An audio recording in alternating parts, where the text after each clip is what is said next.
Good evening and welcome to tonight's school board meeting. It's Monday, October 24th, 6:10. We're in the Susan Kelly Library Board of the 1887 building. As we should elect to call roll, please. Mrs. Fisher. Here. Mr. Gayheart. Here. Mrs. Ingersoll. Here. Mr. Martell. Here. Mr. O'Donnell. Here. Mrs. Ray. Here. Mr. Scarrow. Here. Ms. Colton. Here. Ms. Williams. Here. We do have a quorum. We will continue. We'll note that tonight's meeting has been noticed for state statutes. Do we have any community participation? I have not received any communication to read in. Is there any communication or any participation from the audience? We'll dismiss the reading that and go straight to the Jackson Elementary students. Jason, will you open up the other one first? Do you mind going in reverse order? Oh, that throws me off. Okay, all I right. want to give them a proper introduction. That's okay. All right. So before they get started with kind of showcasing what they've done this year, I just wanted to give you guys a little bit of an update on the work that's been done over the course of the last year, bringing us forward to this year with early childhood in general, and really looking at those inclusive preschool options. So it's been a little bit of a shift in perspective, not just here, but statewide. So there is a quick video if we want to view it, but we don't have to. What do you think for time? I thought, did we have the other, did we have our video? We have that one as well. They're going to Okay. showcase their program. All right, then let's leave this one here. It's hyperlinked. It's very good for the board. We don't have access. So give us access to We it. don't have access. There you go. Then we I'll can do watch it. it. Basically, they're just highlighting this shift from a parent's perspective of just, I didn't know if my child could go into a regular early childhood setting, and, it's scary letting go, but we did it, and here's all the great outcomes we've seen. That's kind of what the video goes through. And you'll see a similar one. Yes, ours is. Our specific. one. Send it to DPI when you're done. So why inclusion, and this was just something that we've been kind of sharing to different groups throughout the district, these are just the facts. Inclusion does benefit all students, those with disabilities and those without. Students with disabilities, show greater, at this age, greater social and play skills. Students at this age without disabilities show developing that greater empathy and compassion, helping their peers. It just being something that they do. Children with disabilities can be effectively educated in inclusive programs with that specialized instruction. And that also goes for students that are more significantly involved. When they've really broken down the research on that, they've shown like assessments of language for sure, much more positive outcomes when they have access to their typically developing peers. Embedding that instruction in a natural context, which is, daycares, preschools, play groups, those type of things, leads to greater generalization. So students, this is like just a normal environment for me. And so it's embedded, it's easier to generalize than if I'm working one-on-one and I have to generalize it outside that session, if that makes sense. So there's research on that. And then lastly, children with disabilities, this was a key point that was recently made that really, I think, hit home to a lot of people.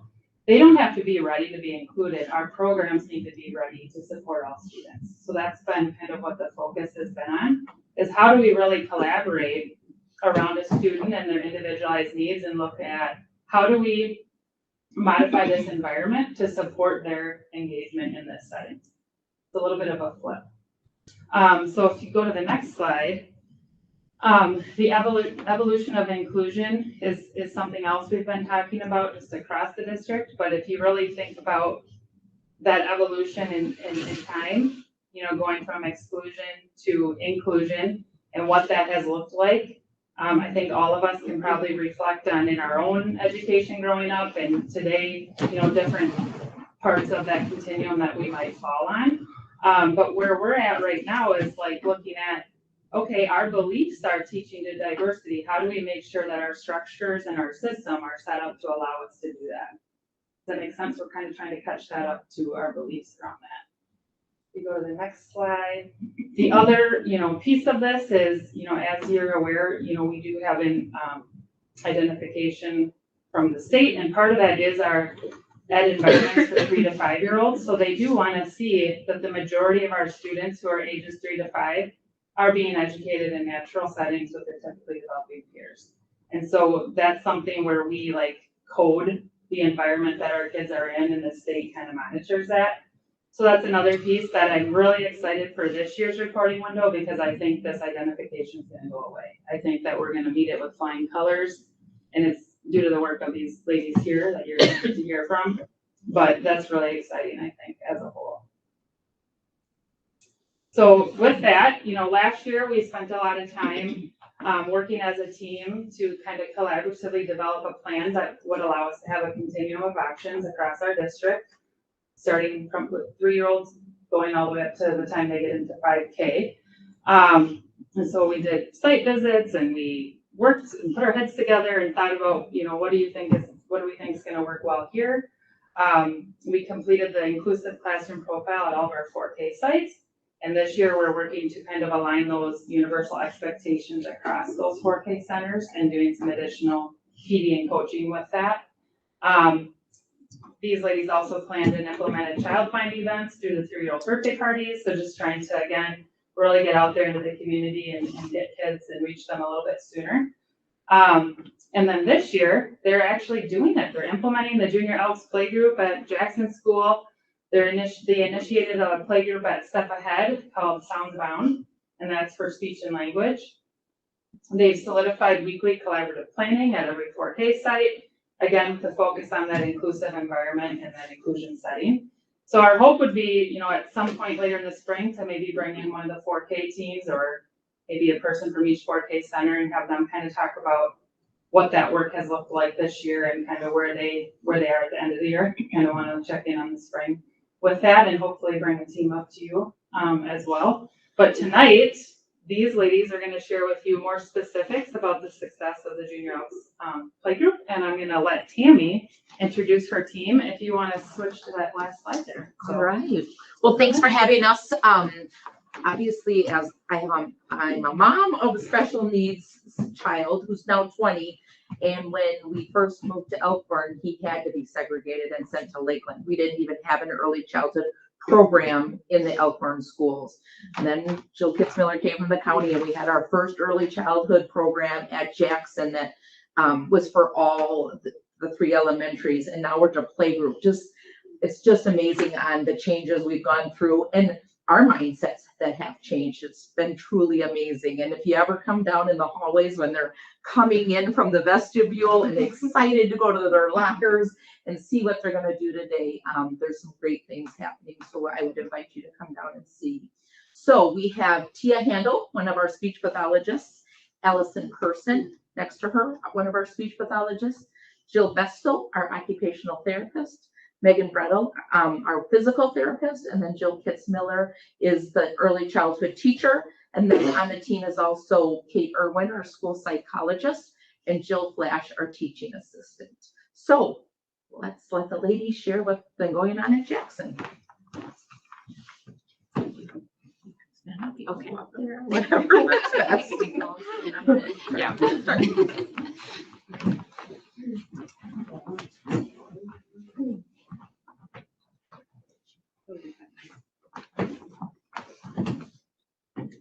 All right, so I've been teaching early childhood for a number of years, and we need to kind of shift and go to more of an inclusive practice.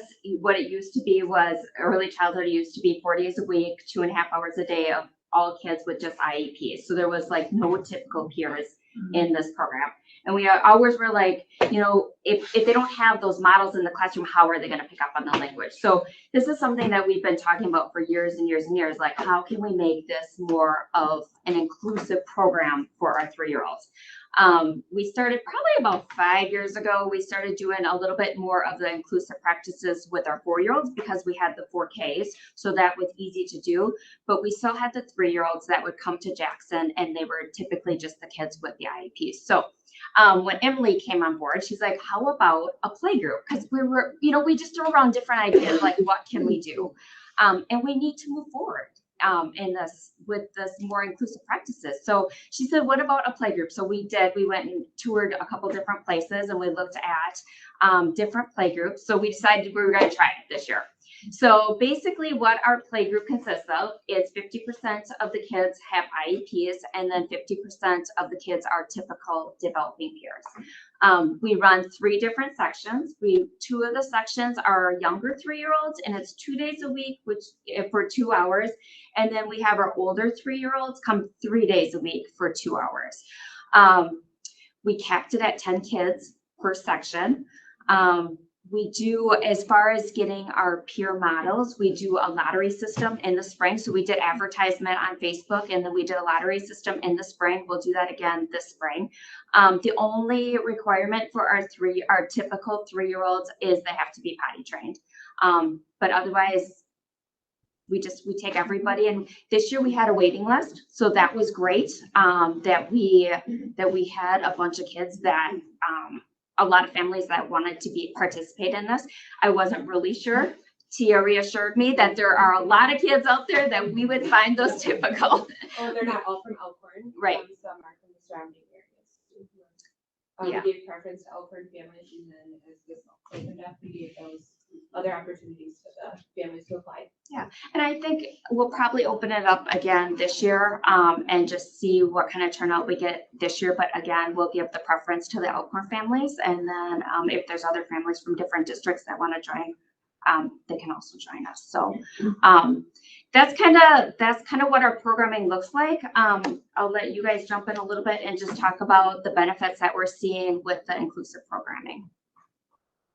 I was going to say one of the benefits too is before when we had only the self-contained, we'd have some of these kids going from self-contained EC and they could be in there through their 3-year-old year, 4-year-old year, and then we had to make a decision about kindergarten, and we had never had the opportunity to see them with typical peers or in a larger classroom because our classes were 5 kids. And so this playgroup has allowed us to see like what are these kids going to do in a larger setting with typical peers, to make a better decision for them as they go into their kindergarten year 2 or 4K if we make that decision. So that's one of the benefits that we've seen. So Tia, what are you doing during the 2 hours? Yeah. Yeah, we're gonna show you. Okay, we'll show you a video. Yeah. But yeah, it's kind of broken down into sections and we'll show you all those. I think that's the next slide. It's the next slide. It kind of talks about the day and then, One other thing, I just wanted to say is we're also seeing some really good RTI benefits. Some of our peer models, they came in and there's a few things that they could use a little extra support on. So it's nice because they're getting that with us and hopefully that will head off anything by the time they get to kindergarten. They won't need any special education services. So it's been really fun because we get to work with all of them, even though we're really focused on our special education kids. But I think the biggest thing I've seen too is that the kids with the IEPs, before when you had a classroom of all kids that really had difficulties attending to activities, following directions, they would all just be getting up and scattering around the room. And it's like you didn't have enough hands to redirect them back to the spot that you wanted them. But with these typical peers in there, they're watching them and they want to be just like them. You know what I mean? So they'll sit right next to them. And so they are sitting, they're participating, they're engaging. We're noticing more talking with our kids just because we have those models in there and they're doing what we want them to be doing. So. No, we're good. Okay, so this is kind of what our day looks like in the 2 hours. So we do have the free choice, which is the playtime. We have a literacy group, which our speech therapists run. So they read a story and then they do an extension activity with that story. We have a snack. We do bathroom. We have a circle time, which is like a large group time on the carpet where we talk about the calendar, we sing songs, we do movement stuff. And then we have a gross motor time at the end where we do scooter boards, obstacle course. Megan comes in and helps with that. Yeah, we go Outside. So that's kind of what our day looks like. And if you click on that smiley face, there's a video of us actually doing it.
So that's kind of what our day looks like. We have fun.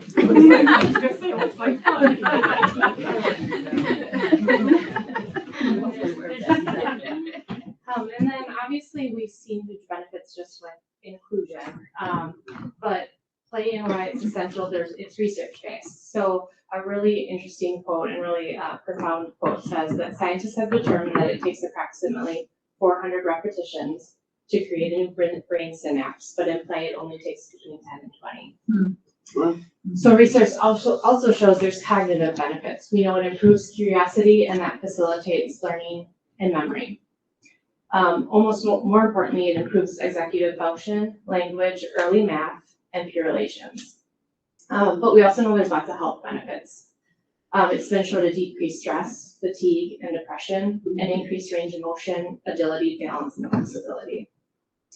There was a really interesting research study that had a group of kids that just went out for unstructured recess, and then another group of kids that went into a structured PE class. And what they found is those kids that came in after that unstructured recess did profoundly better than the kids after PE. And what they associated that with is kids just need time to not be structured, to have time to play, to be outside, to be with their peers. And then we also know that research shows there's huge social emotional benefits. So a really interesting study showed that play deprivation is actually associated with increases in the prevalence of ADHD. We know that play, when it's accompanied by caregiving, either that be a teacher or at home, decreases cortisol levels, and we know that decreases stress, something a lot of our kids are seeing. And then just a really good quote that said, play in unscheduled time allows for peer interactions that are important components of social and emotional learning. So we're really excited about our program. We hope you're really excited about it too, but yeah, definitely ask us questions. I'm ready to answer. So you said there's 10 kids in each section. How many sections do you have? We have 3. 3, okay.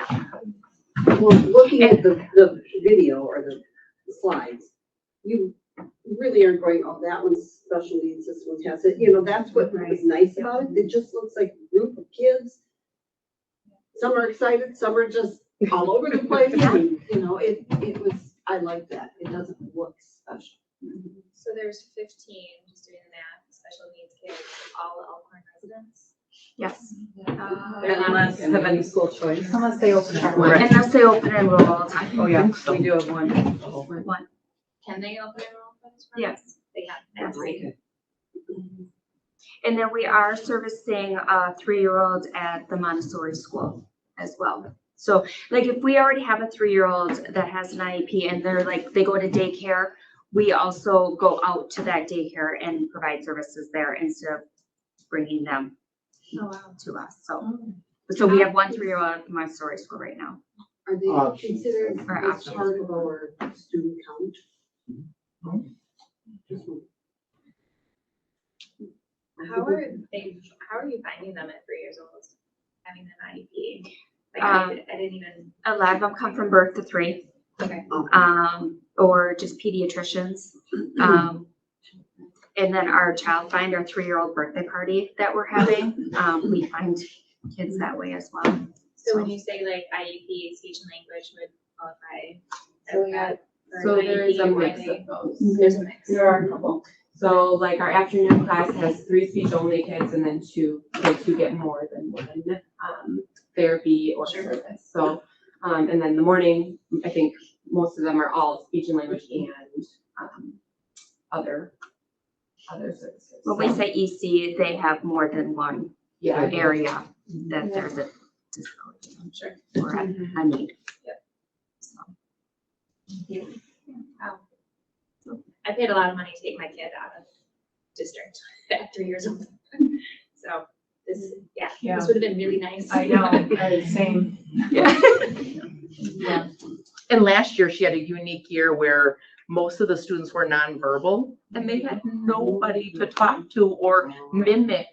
So, and you know, those years you just get kids with different needs, and it just seemed to be a high group of nonverbal kids, and they just didn't have those peer models. And I think that was the eye opener for us. Like we need to do something different because there are no peer models in here and nobody is talking. So it's just us talking, and kids don't learn that way. Kids learn from kids, you know? So, yeah, I think that was also a big push. Like we need to do something. That maybe they don't always speak that well, but they understand each other still, you know, because one may not have all the language skills, but the other one may have the language skills, but you still can't understand them, but they seem to be. And just little things you notice, like we have one kiddo who's pretty complex and she's nonverbal, and she didn't do it last year, but now she is. When there's other kids playing, but she'll stand next to them. Yep. Which Watch. is, when you look for those little steps, man, that's huge for her because she was oblivious to anybody She else must be being in part that of room. that.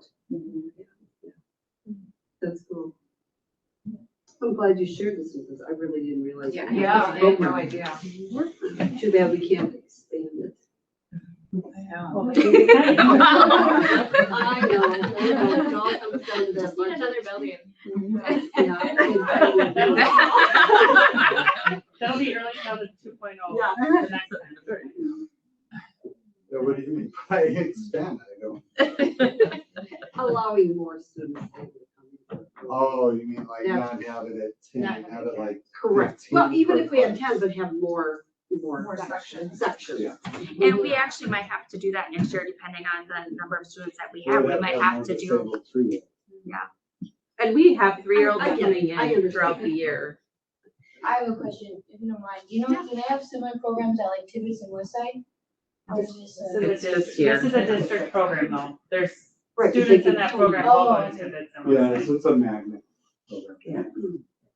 So do they still get outside services one-on-one with like speech and language? Is that done differently, or is everything now Through us. through the? They can get access to like medical, like that, they can do that separately. And then through the school, we write their IEPs to what they need. So right now, we're trying to do as much inclusion as we can within their day here. But if there's a student who needs something more, we can write it where we pull them out for, 10 minutes or something like that for a time one here to do that. And some kids If might they- need more trial or whatnot. I think Tia does it the same way. I always bring a basket and then the kids flock.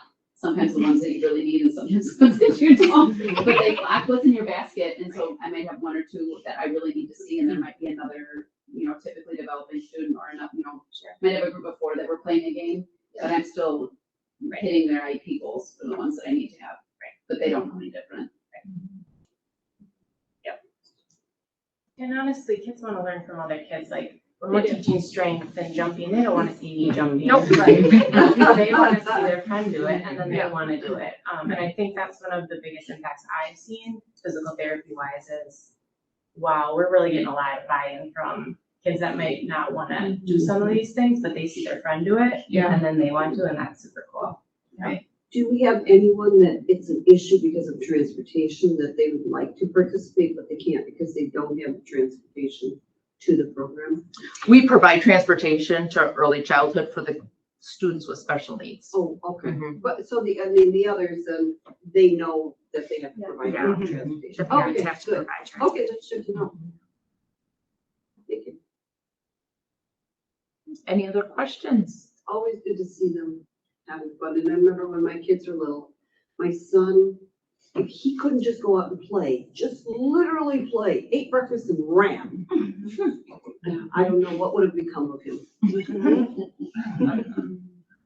And in this world, we need to take a step back and do more of that play. Right. Because I agree. kids' days are busier Yeah. at daycares or with grandma and maybe not have that ample opportunity to just play. And just more Kids need to be kids. opportunities, where you're providing a lot more opportunities than maybe up here it does at home or something like that. So it's always good.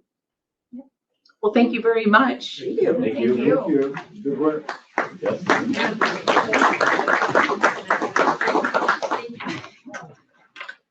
Taking your picture. Oh, God, no. Were the 2 presentations, was the other one? Were you able to? Yeah, we could open the other one.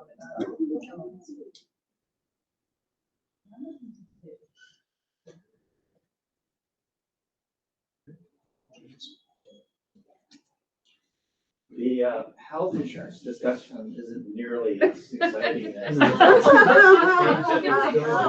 have kids for your life. It's a little more vanilla. That's why she's staying here, to kind of rub it in.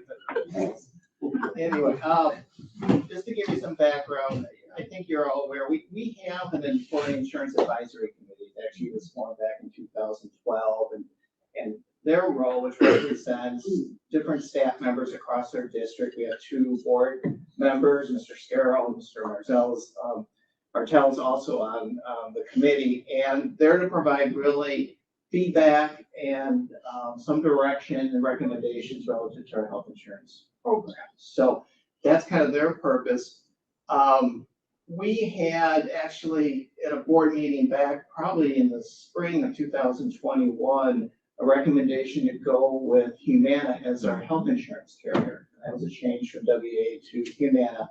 They're able to basically match our plan, match our price structure in terms of premiums, and give us a program that guaranteed rates for 18 months. So that 18 months is coming up this December. So we knew as we move forward that certainly was something we were going to have to look at, either a renewal or some other options. So I don't know if you could jump back maybe to the previous. One of the things we've used as some guiding principles is we call them kind of the 5 pillars. The first one being engagement of our staff, administration, board, the providers, and insurance. And for our staff, it's probably in the form of communication, education, and consumerism, really kind of looking at those 3 things. Primary care being one of the pivotal pieces that I think we found, and working with USI, saying that's a critical piece for care for all of us. And the NICE system that we put in place has been real successful here at the school district.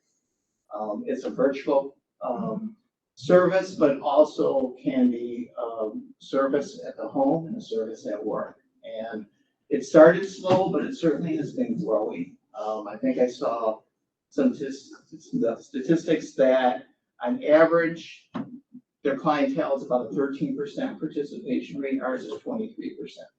So it's really grown over time, and I don't think any of us have heard anything poor about the level of service and the programs it can offer. It certainly doesn't do everything for healthcare, but it can do a lot. So that's been critical. Go ahead, Jason. Yeah, I'll just give an example. My doctor ordered an EKG and I had it done in my office. What? Yeah, came right there, took me up in my desk Oh my chair. gosh. It's a little awkward. I usually try to get a curtain on the door, but yeah, did the EKG right there in the office and then had it read, which was no cost to our insurance plan because it was covered through the NICE contract and no cost to me. I know I used to once at home and I plugged ears, couldn't get them unplugged, and they were able to get that fixed, and they came out and took care of that for me. We've had a number of people that have met with the nurse practitioner here at the school district, either their home school or here at the district office. So it's really kind of grown with our staff, and I think the word of mouth has kind of spread amongst them. So that's been a real plus. Certainly looking at high value providers. One of the things we looked at is trying to move towards more of a consolidated, high deductible health plan that provides a little more consumerism, and then the benefit relative to a strong pharmacy benefit manager. So those are kind of the 5 pillars we look at as we maybe talk about health insurance. Moving forward, some of the challenges we knew that from a district budget goal, we were looking at trying to stay within like a 10% increase in health insurance costs. At the same time, we knew our loss claim ratio was relatively high. Even our experience with WA, but more so with Humana, and we had a number of claims that reached the number of thresholds. So that made it that much more challenging for us as we kind of go forward. Looking at our current carrier, if they were simply go through their underwriting and calculate a renewal for us, it was over 50%. We had a rate cap of 35. There was a wellness credit as well that gave their proposal down to 26.9%. So that was kind of our starting point. While we were getting that information, working with USI, they were also out in the marketplace getting other proposals. So we looked at self-funded, we looked at fully funded plans. You see a list of the carriers they contacted. WEA used to be one of the carriers, but their plan is going to the wayside here in December, so that's one less fully insured carrier to consider. So ultimately, we came down to 2 carriers, Humana and United Healthcare, and those would be both fully funded plans with some modifications in terms of those plans, and moving from a 3,000, 6,000, 3,000 single, 6,000 family deductible to a 4,000, 8,000, maintaining our HSA contribution and continuing with wellness as being an important component. The next chart just kind of shows, I think there's a lot of numbers on it, but if you can't read any of those probably, but it basically compares our current to our renewal, which was that 26.9%. So that was kind of, again, our starting point. So then as we move to look at those 2 carriers, one being, again, staying with Humana and changing the deductible, we were going to see an increase overall cost of about 10%. The other one we looked at was United Healthcare, which provided even more discounts, but that would be switching carriers, which always creates a lot of disruption. And also a higher deductible and then a copay on prescriptions beyond that. And they didn't have what they call a non-network provision. A lot of times it's a little higher to be non-network. You're either in network or you're out of network. And if they're paying, if you're out of network, you're paying 100% of the cost. And we think just that concern and fear of how that could play out with our employees was too I risky. had United Healthcare for 1 year and I hated it. It was terrible. So the committee looked at that and really decided, let's continue with Humana plan. If that meets our budget goals, it means we wouldn't have to change carriers.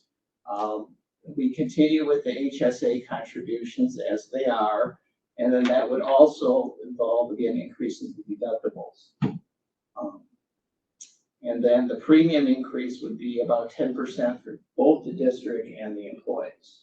Do that on 10% of both ends. Pardon? 10% of both ends. Correct, yeah. So, So what is our HSA contribution level right now? our HSA at family level is 4,500. Okay. It's 3,800 at employee plus one, and about 1,800 at single. And we looked at different ways of, if we were to limit the HSA contribution, there's kind of a couple of different trigger areas you can adjust. One of the things with the HSA is really, it's putting money in the pocket of our employees. Right. If they're lucky and they don't have to use that, that is their money, as opposed to giving them money, as Jason says, repeatedly to the health insurance company. Does it carry over for them or does it expire every year? Oh, yeah. Oh, it carries over. It's their account. Yep. Okay. Oh, So okay. there's in no their like. name. So it can build up. December. They can Okay. build up. Last time we had one, it like Yeah. dropped off. And they as individuals can contribute as well, up to a certain dollar amount. I think it's about $7,200. It's almost 8,000 now. I think it was 7,800 something for this. So It they goes up could next use year. that, let's say they retire and they still can use that, like pay health insurance premiums and things like that. They can use it for health insurance costs, not premiums. Oh, but okay. also- Out of pocket costs. Okay. Yeah. And then at the age of 65, you can basically use it for anything. Okay, all right, okay. That's what I was thinking. And it's tax-free, Right. for the money that the Correct. district puts in, there's Okay. no taxes taken out, and for the additional money that they put in, there's no taxes put in. Yeah. And there's no taxes on the gain either, because they can invest, once you're above $1,000 in the account, you can, there's a whole slew of investment options if they want. Yeah. May, depending on the market, may or may not be a good thing over Right. time, and Right. it can be. So we use Diversified Benefits as being, kind of the manager of the program, and they have the HSA component through UMB Bank, but employees have the choice, they could go to a different bank and set up their Okay. HSA too. Okay. So it's really up to the individual. A lot of work. A lot, I have to give a lot of credit to working with our consultant, USI and Scott Fuller, because they think really beat the bushes in terms of looking at get carriers and plans. We had a couple check-in meetings as they were kind of going through this, and we kind of thought, well, getting kind of a date to get us the proposal, then like that, let's give another week kind of thing. Eventually, I think we got to where we needed to be from a cost standpoint. Certainly, it involves some changes in terms of impact for our employees.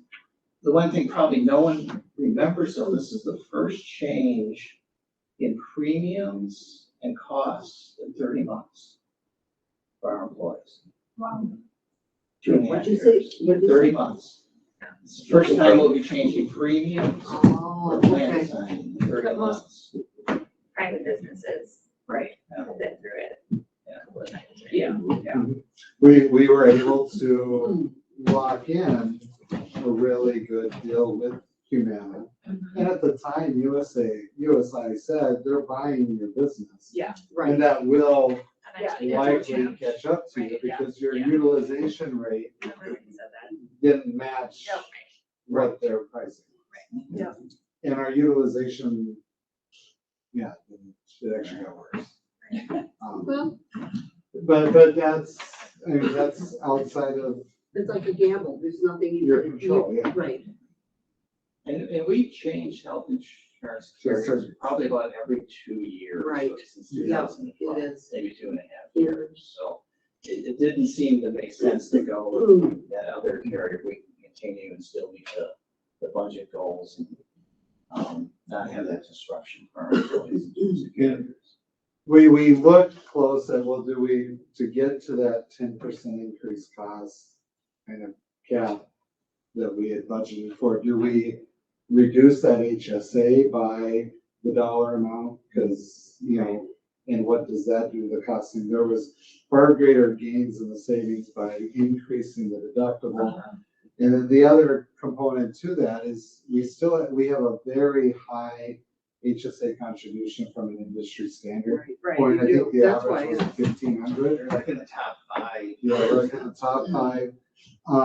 But it also, that $4,500 contribution, even on a family plan, say one person, is a high medical user within a family, it's more than enough to cover that individual's full deductible amount, because it's 4,000 individual, 8,000 family. Right. So at most, if they have multiple people, it's $3,500 that they would end up paying out of their own pocket. Which if they put that away as well too, then it may not even be. Yeah.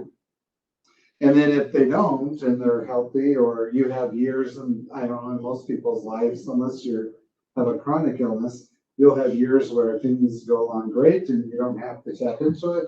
Or you're like I did last year, where multiple things with a couple, and it's okay, we used it this year. Is anything changing after the deductibles hit for copays and like emergency No. visits? Like No. all of So it's what still they're used to the 100% last 3 covered. months is Yeah. all the same? All the same. I think the biggest adjustment I anticipate is about 70% of our employees are already on a high deductible plan. So that 30% of people that will be moving from a traditional to the high deductible is gonna be a change for them. So the communication, and education is probably the next, next phase. And then increasing that health savings account to Yes. fit that. And getting that established, Allowing explaining them how that to works. understand that, yeah. Yep, because we started the high deductible, I think, in 2018. So I mean, we've had it in place for a while, then each year. And to be honest with you, when I talked to Taylor just gives us our HR, most of the new employees who come to us are like, oh, high deductible, they're used to that, they know that. Right. It's really familiar. Is there any kind of counseling or like questionnaire for them to like forecast, like in the next 12 months, are you planning on having a baby or surgery, or like just to get them thinking of like where their medical costs are gonna come? I mean, most adults are good at that at some point, but like it's hard to like sit down in the moment and kind of go, what does the medical care of it making like over the next? So do you have like the survey or questionnaire to like kind of walk them through the steps of where maybe they need to be?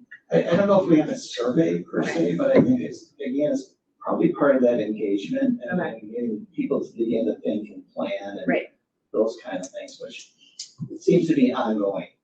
It's not a one-shot kind of thing, it's only something you continuously. I know Taylor's very responsive, they can reach out and coordinate with her. There's also a benefit resource center. Consult with anyone has issues with the health insurance plan or questions like that they can contact and have that support as well. I think that's probably a little underutilized, but we need to continue to push that out and share that with them. But they're very good when we've had employees that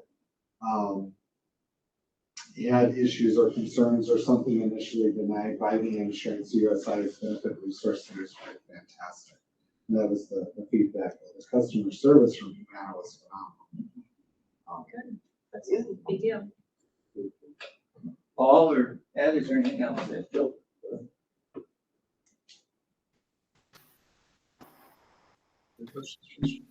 No, I think the big key though is the communication, education of the transferring staff to the high deductible plan. That's what we have to just be aware of. Yeah.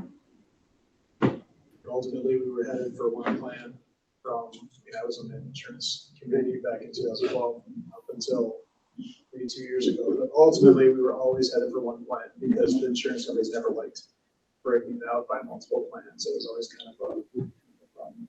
This is what we were eventually going to end up.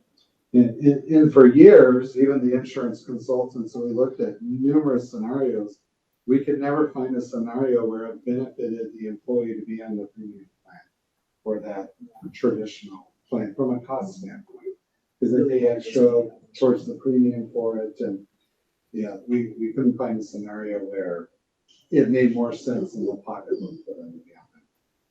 There's an education component, but there always was. I mean, there was when we started the HSA to begin with, and now at least 70% of staff is, like you said, is on that. So I mean, they can go to their peers and there's at least somebody else to talk to.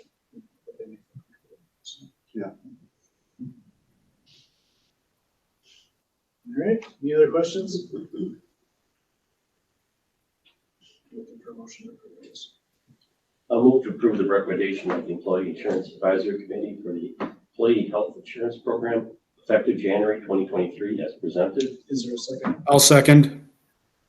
Moved and seconded to approve the recommendation from the Employee Insurance Advisory Committee for the Employee Health Insurance Program effective January 2023 as presented. Roll call vote, please. Mrs. Fisher, Yes. Mr. Gayheart, Yes. Mrs. Ingersoll, Yes.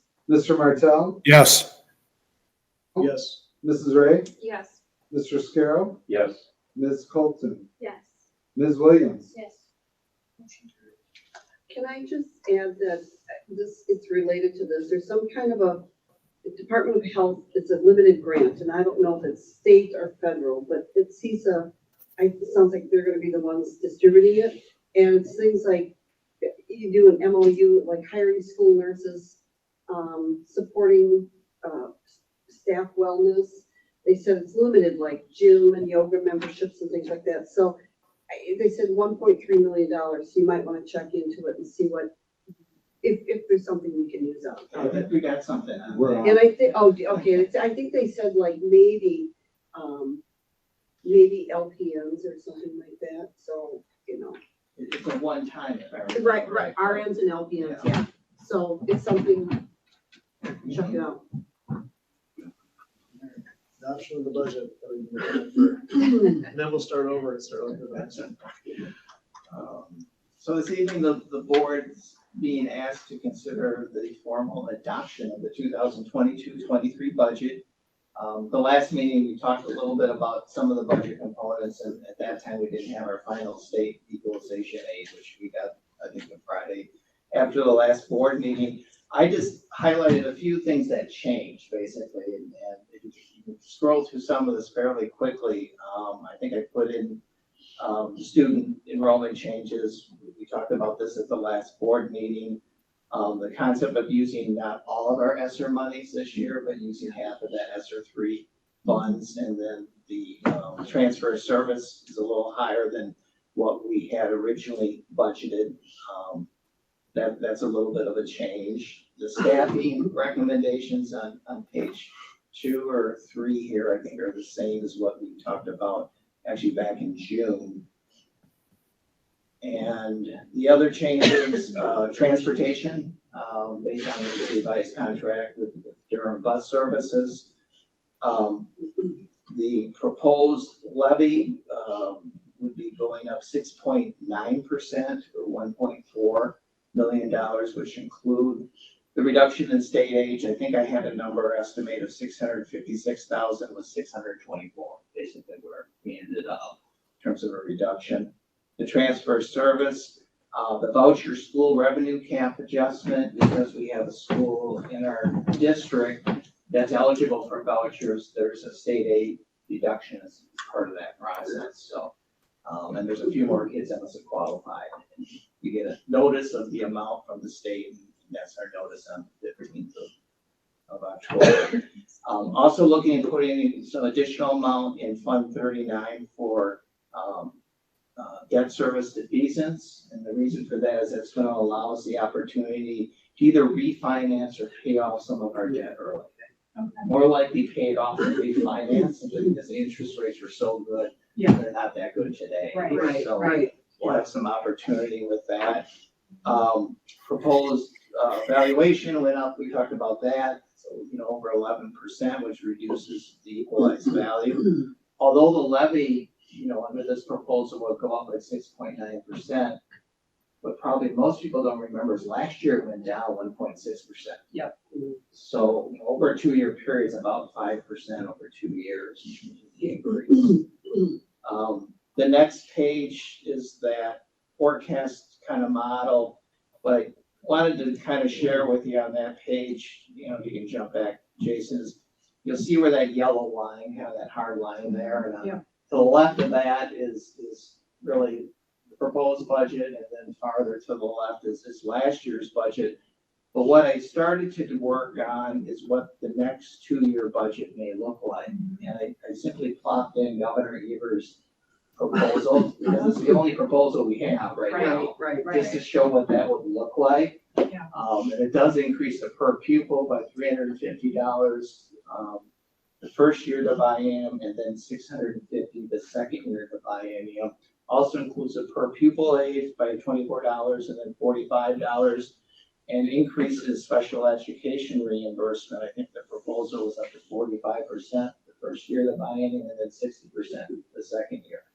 So I factored those numbers in just to see what it would look like. And unfortunately, we still would show a fiscal cliff. It's just not as large of a fiscal cliff. So there's a lot of variables with this, but you kind of see the negative number. Next year's almost 3.1 million, and then the following year's 374,000, and that includes, assume, a referendum of like $4.4 million as an operational referendum.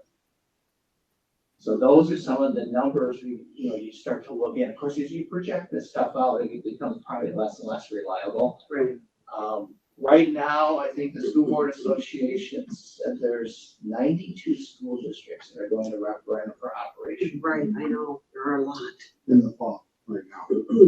This calendar includes, I think, April and November. April 22 and this November. Well, but it's still really early for school districts to declare in April. Is really. Yeah, no, I think it's past April, Jason. I'm Oh, it's sorry. past April. Yeah. Okay, So from for the this past calendar April year. to fall. Yeah, So for when the were calendar you year. assuming the referendum for this budget? Correct. When? Well, that would be 2024. Going to referendum then? Correct. So that we have it for the 24, 25. And I know there's one school district that now is doing the fire department and the school At the referendum same time. at the same time, and Yikes. yeah, I Delavan's don't know. going for 3.8 million right now this fall. Right. By us waiting to that year, if we don't go in the spring, if we wait until after we see what happens with the budget, we do guarantee hitting the fiscal cliff and experiencing a dip where we would have to go into fund balance to cover that. We would just, to be clear, we know that going in. Because of that, I mean, looking at, even with Ever's budget, it's projecting out to be $70,000 less than this year's budget. For next year. When you consider the inflationary costs and everything else we have, that's what we're. And unfortunately, we had some declining enrollment. Yeah. The resident Right. enrollment numbers, And so then that the kind of- increased property values hurt us with that. It's Yeah. like, Right. a combination. Thank goodness we had the net gain of 56 on the open enrollment, which we didn't anticipate. Being that positive. An ideal time would be next fall, like next November, but that's 23 and there's no fall election. Oh. And you can no longer do a special. In the past, school boards could pay for the okay. cost to run it, but you can no longer do that. So it would have to be spring of 24?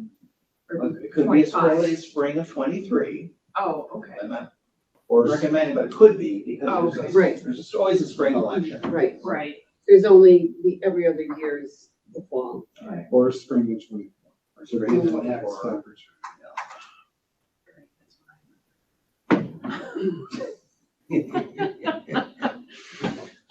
So I didn't want to get off track, but I just wanted to share what that kind of looked like going ahead, because I think what, we're faced with certainly is not unusual. Just every district we talk to is and very similar. The numbers may differ, but it's fiscal cliff, so.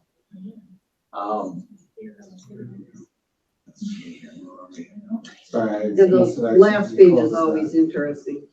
Yeah, so our debt service, you'll see that, and it's basically with all those numbers, and some of the cells you see are darker than the others, that's our callable debt. So that's why I kind of highlighted that, so that technically that would start as early as this March. So we had the opportunity if we wanted to do some of that decence of that debt. And then I think that the actual budget pages are next. Which are basically just the numbers that correspond with each of the funds. And then I think the comment that you made, Mrs. Fisher, those are kind of the interesting pages in terms of how the tax levy gets distributed, because it's never equal. It affects different municipalities differently.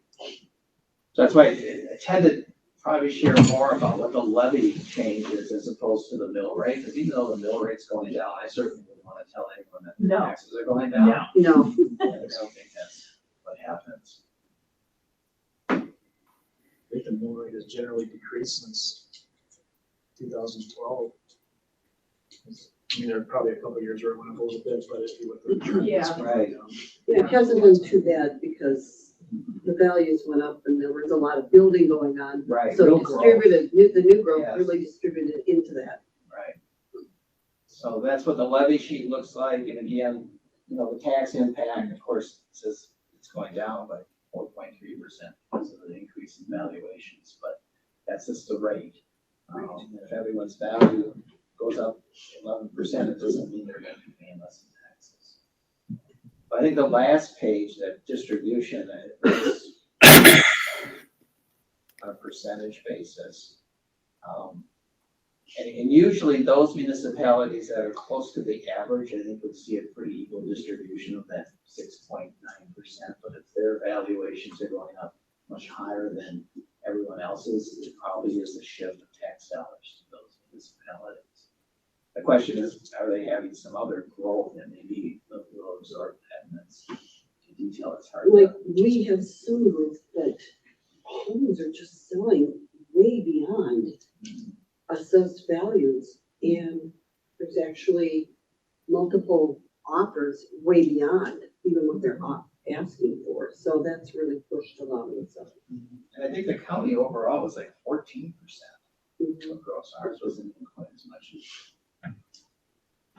Barb, when a house is sold, does that value automatically get reassessed to the new purchase price, or it No, doesn't? But It with the still- new growth goes in there.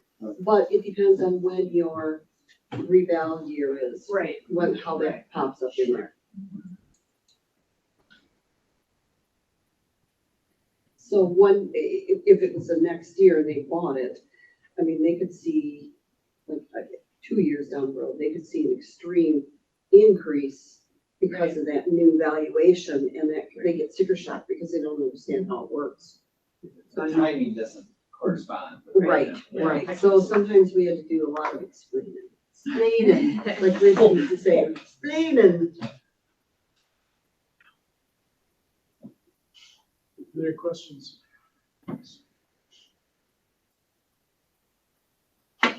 We've looked at it pretty extensively. Looking for a motion to approve. I move to adopt 2022-23 district budget as presented. Is there a second? It's been moved and seconded to adopt the 2022-2023 district budget as presented. Mrs. Fisher? Yes. Mr. Gayheart? Yes. Mrs. Ingersoll? Yes. Mr. Martell? Yes.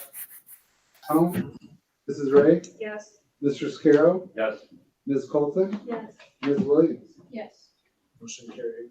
So playing into the budget, certification of the tax levy. That supports the budget. I'll move to approve the 2022-23 fiscal year property tax levy of $21,782,356 as presented. Is there a second?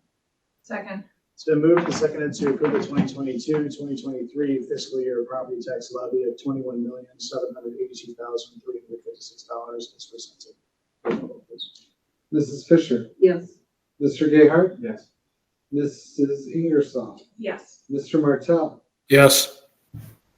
Yes. Mrs. Ray? Yes. Mr. Scarrow? Yes. Ms. Colton? Yes. Ms. Williams? Yes. Motion carried. Next is minutes from October 10. Closed session. Questions? Comments? Anybody want to say anything? All right, hearing none, looking for motion. I move to approve the minutes of the October 10th, 2022 regular session school board meeting as presented. Is there a second? Second. It's been moved and seconded to approve the minutes of the October 10, 2022 regular session school board meeting as presented. Mrs. Fisher, Yes. Mr. Gayheart, Yes. Mrs. Ingersoll, Yes. Mr. Martell, Yes. Yes. Mrs. Ray, Yes. Mr. Scarrow, Yes. Ms. Colton, Yes. Ms. Williams. Yes. Motion carried. General other fund bills, Mr. Truon. The general other fund bills this evening covers checks number 147-565 through 147-742. Wire checks number 319 to 336. ACH checks number 184 through 341. One voided check 147-305, and the combined amount of $1,193,249.56. And then there was a memo providing some additional information on several of the bills in your packet, and a copy of the treasurer's report through the month of September. Questions from Mr. Truon? I just am going to assume that one big order, they're not all, everything isn't coming in all at the same time. That would be. Comes in daily. Yeah, okay, that would Oh, be you a mean mess. Amazon? Yeah. Would I you know. see getting that delivered at one time? Oh, no, it comes, I mean, just like. you I'm see sure, it like all the whole- Boxes and Yeah. one little thing and then, yeah. Other questions from Mr. Truon? Hearing none. Looking for a motion. I move to approve the general and other fund bills of October 24, 2022, check numbers 147-565 to 147-742, wire numbers 319 to 336, ACH numbers 184 to 241, and voided check number 147-305 in the combined amount of $1,193,249.56 as presented. Is there a second? Second. So moved and seconded to approve the general and other fund bills of October 24, 2022, checks number 147-565 and 147-742, wire number 319 to 336, ACH numbers 184 to 241, and voided check number 147-305 in the combined amount of $1,193,249.56 as presented. Mrs. Fisher, Yes. Mr. Gayheart, Yes. Mrs. Ingersoll, Yes. Mr. Martell, Yes. O'Donnell, Yes. Mrs. Ray, Yes. Mr. Scarrow, Yes. Ms. Colton, Yes. Ms. Williams. Yes. Motion carried. Student report.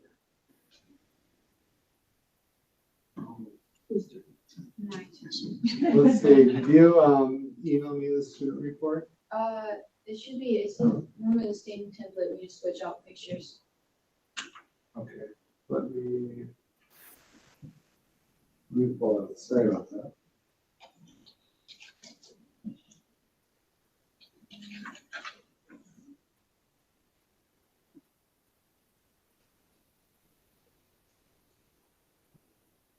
Not this one.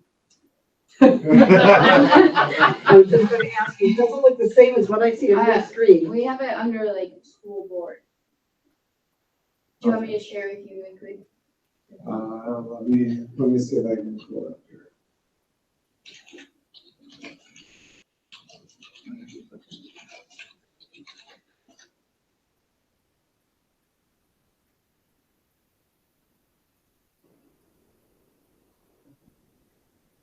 Yeah, why don't you share it with me really quick?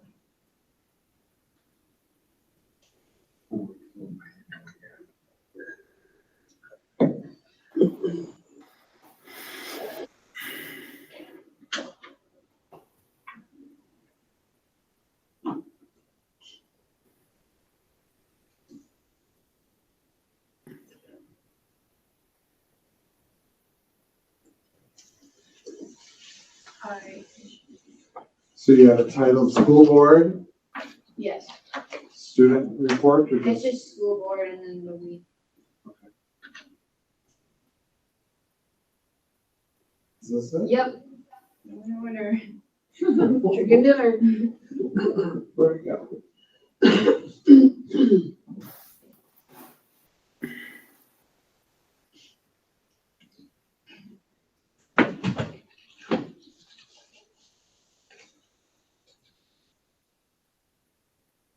It's well worth the wait, I promise. It's a really good.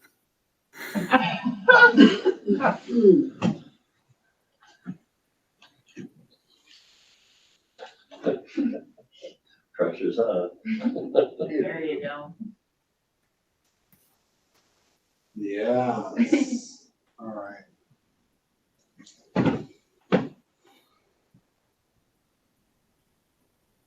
This is for the weeks of October 10th through today. So West Side had their Halloween night, so that's the top left picture. Even though one of the kids is not like very happy, I'm pretty sure it was a lot of fun. Here's a Right, right under that is their gotcha day. It's just when they go pick books, and so there's them with their bookmarks. And in the middle picture, I'm not really sure what they're holding, but I just thought it was such an adorable picture. You really wanted to see it. And then That's on the their right, cast that they made in their Project Lead the Way class, I believe. and then on the right is a picture from today, just traction activity.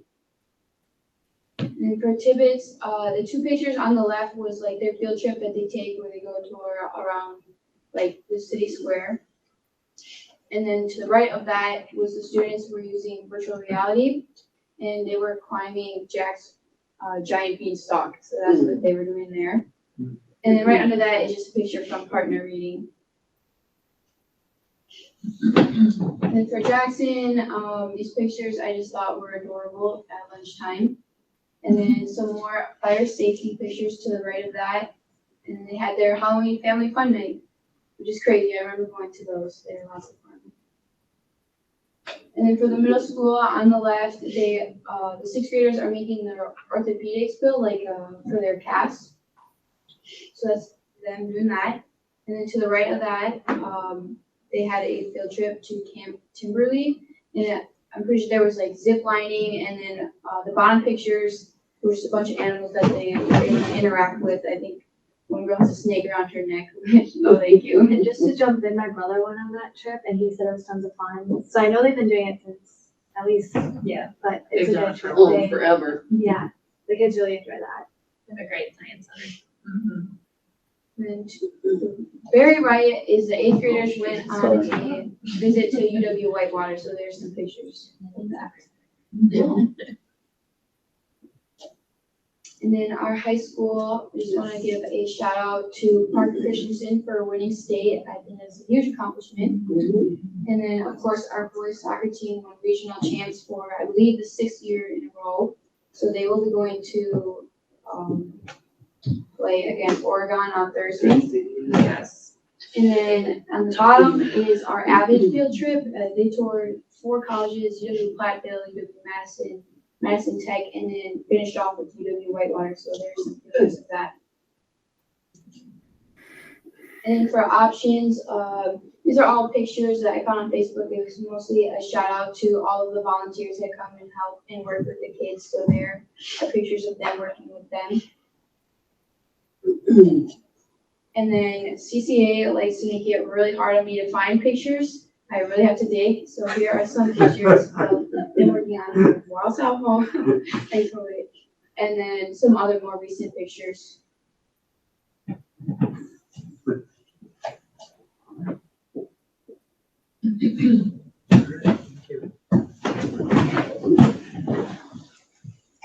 Recommendations of the district administrator personnel.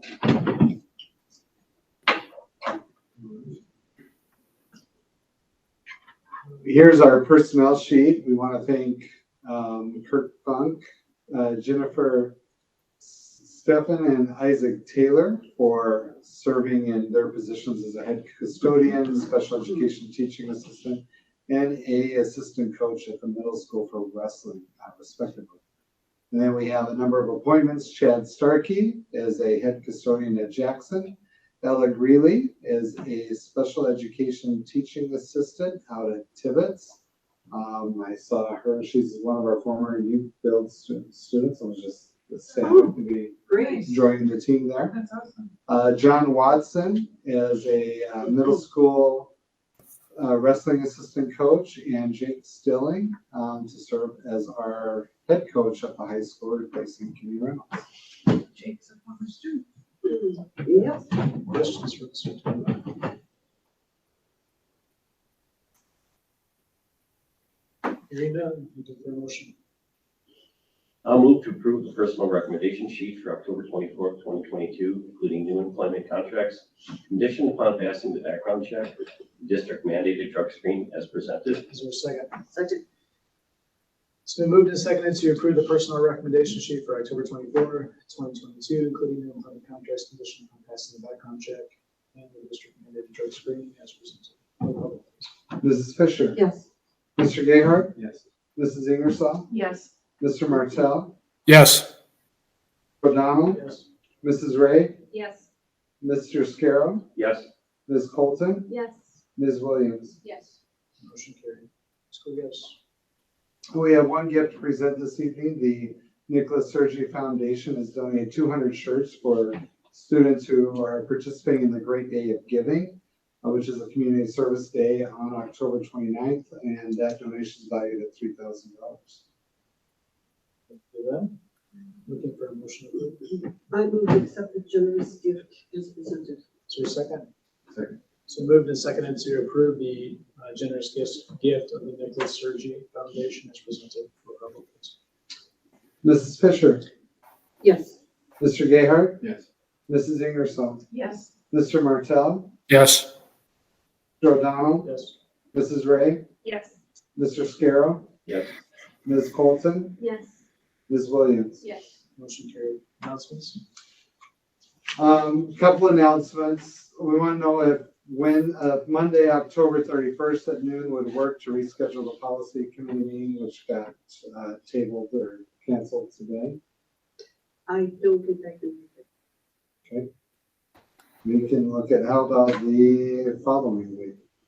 We don't have a policy that's pressing. We need to update our food service for health. Health and wellness policy. Wellness policy. The following. But We're looking at November 7th. That works. But you can still have it without me, That's yeah. what we do. Is there a different day of the Well, week? you got though? election that week. Well, yeah, I'm working in Whitewater on their election. Well, should we just go to the first Monday second Monday in November? That'd be the 14th, right? Does work good. I have something else.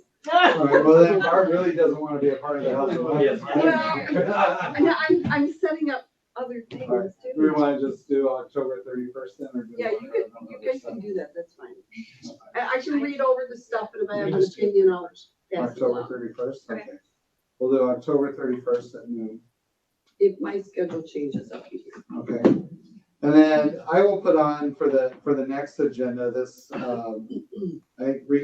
request or discussion. Mr. Martell had reached out to me and we've been working on kind of those plans. I've shared the drawing designs for the pillars to recognize some of the student athletes, but I know Mr. Gayhart's also shared with me some other ideas there. And I think to get the project done right, I think what would be best is to put together an ad hoc committee Sure. and get multiple views, perspectives, and put an official committee together and get people on it to identify what would be the appropriate additional way to do the recognitions. I know, and I appreciate Paul brought up, it's not just potentially athletic related, but we've had teachers of the year Yes. from the state level, national level, Yes. I agree with that. Coles, Agree. Recognize that somehow. not just Coles, I believe they're called Cole Fellows or Cole Teacher, Right. Yep. what criteria, who should we recognize, how we should do it? I know Kevin shared with me in the past, Burlington has a nice honor wall that's outside. So I think getting together kind of a consensus that would address that. So if that's okay, I think to be an official committee, we'll just need a formal board action so we can put that on the agenda for the next meeting. And then create an ad hoc committee to look at it and come up with a comprehensive plan. Yes, better ideas. So you can put it together. Great. And then I would be remiss if I didn't share publicly we did have a death of a student, yesterday by, suicide, and the family, Mrs. Arnold, did share with us that we can share that she wants us to be proactive in talking with and, sharing with people so that we can help eliminate some of that stigma and hope that kids, adults, anyone who's struggling can get help.